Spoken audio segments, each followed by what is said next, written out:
Shabbat Shalom and welcome everybody to this week's Kabbalat Shabbat. And we're first going to start with a Devata from Irene and then Kabbalat Shabbat from Robert. So over to you, Irene. Thank you, Stuart. Today I'm going to be a bit gloomy. Welcome everyone to today's Kabbalat Shabbat, but I'm going to talk about the 10th of Tevet, which is a fast day, and it's going to happen next Tuesday. There are days when we fast, which serve as a reminder of some of our bad times. The 10th of Tevet is one of the minor fasts and occurs only 10 days after Hanukkah. It records the beginning of the process that led to the destruction of both temples and was catastrophic for us. The army of the Babylonian Emperor Nebuchadnezzar began its siege of Jerusalem in 588 BCE, which ended with the first destruction of the temple and state. It was in 586 BCE, but the 10th of Tevet is officially when the first lines of defense were breached. The first reference to this as a fast appears in Zechariah, where it is called the fast of the 10th month. The Talmud says that the fast of the 10th month refers to the 5th of Tevet, when, according to Ezekiel, the news of the destruction of the temple reached those already in exile in Babylon. However, we keep the 10th as the date. Hashem had sent his prophets many times over many years to warn Israel about the impending destruction of Jerusalem and the temple if they didn't mend their ways. But they rejected these messages and the prophets as bearers of false prophecies of doom, and they even went as far as to have one in prison, that was Jeremiah, and another one was killed. Then it finally happened. The city walls were breached, and later, on the 9th of that year, the temple was destroyed and the Jewish people were exiled. It's observed even when it falls on a Friday, which is unusual for a fast day. But as we see, it was the event that was the beginning of the chain of events that not only ended with the destruction of the temple, but also all of the exiles. Something that we've never recovered from, because even when the second temple was rebuilt, it never returned to its full glory, and it too was destroyed. The 10th of Tevet also commemorates two other tragic events that occurred close to that date, which were included with the Selichot prayers that we say on the 10th of Tevet. On the 8th, the Torah was translated into Greek, the Septuagint, which helped the Hellenistic Jews at that time to bring Greek culture into Jewish life, transforming the Holy Torah into just another book. As such, you could take that seriously because it meant that the Torah's original meaning would become distorted. Today, of course, we have translations into many languages and we have different ways of communication. That doesn't really apply. On the 9th of Tevet, Ezra, the scribe, had died.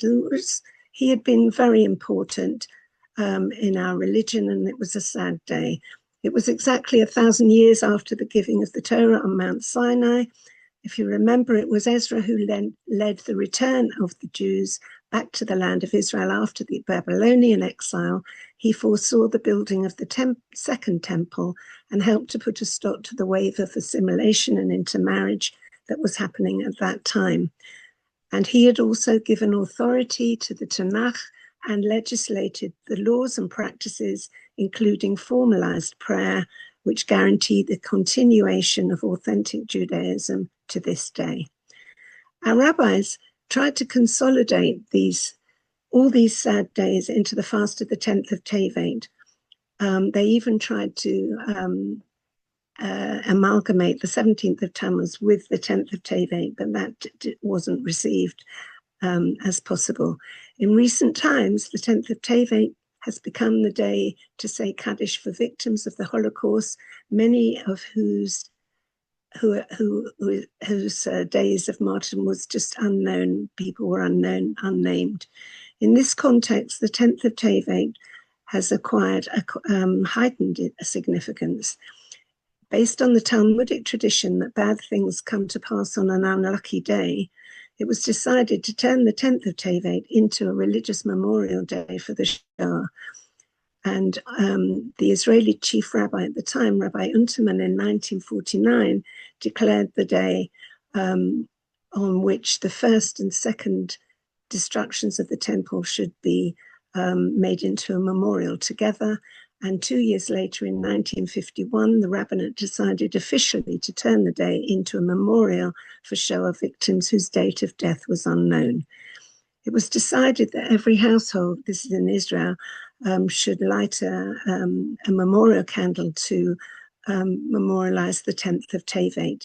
An attempt was even made to turn Jerusalem's Mount Zion into the central memorial for all Holocaust victims.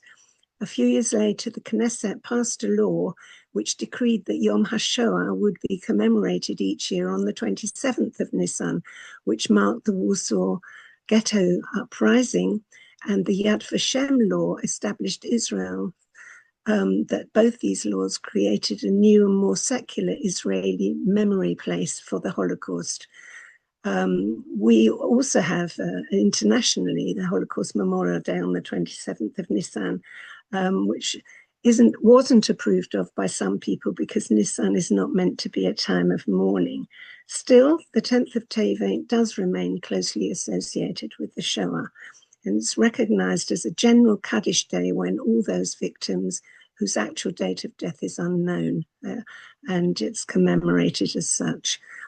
Maimonides said, remembering our misguided ways and sad times gives us the opportunity to become better people.